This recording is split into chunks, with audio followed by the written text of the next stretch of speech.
It wasn't the fact that it only cost you 1.5% or 2%, and the fact that you deserve or don't deserve Social Security wasn't the problem.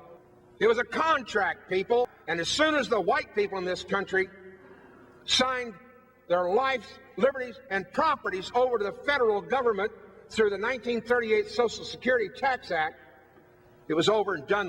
The New World Order had already arrived. It had all the power it needed. It had all the legislative history it needed. And it had the full cooperation of the American people.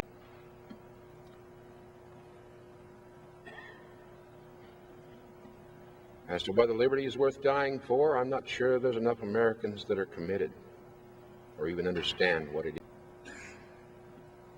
But I know what happened at Lexington and Concord, and they apparently believed that it was worth it, because Hancock and Adams sneak into the home of Jonas Clark the night before the British came down the road through Lexington to Concord to seize the arms and powder there.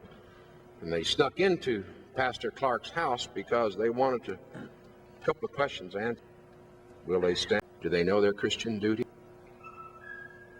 You see, the theology of John Knox was very well taught in America, and Pastor Clark affirmed the fact that they all knew their John Knox.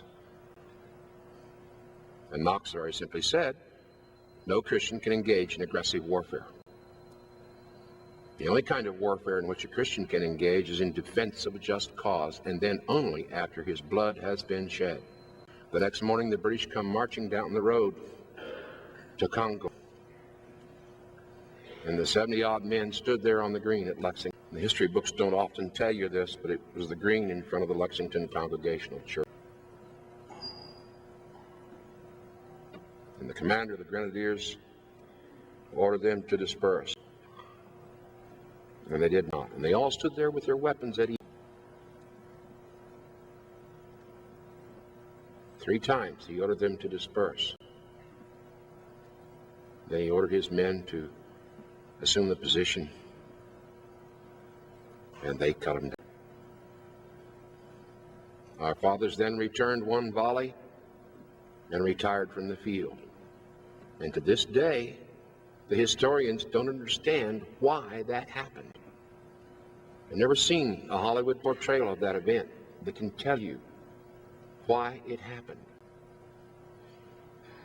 For all of us who know our Christian history, it happened very simply because they preferred to die for the rights of God than the privileges of men. But they had to first voluntarily shed their blood and allow their lives to be taken. So they stood there on the green at Lexington, and they wet it with their blood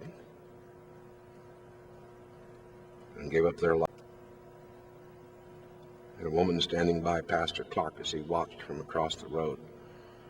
And the British had done their deed and marched on down the road. She ran up to the pastor and she grabbed his sleeve and tore it off. And she says, "There, Jonas Clark, are you satisfied with what your preaching has done?" And he looked at her and he only had one answer, name it. I'm not sorry, for from this day, the world will mark the birth of liberty.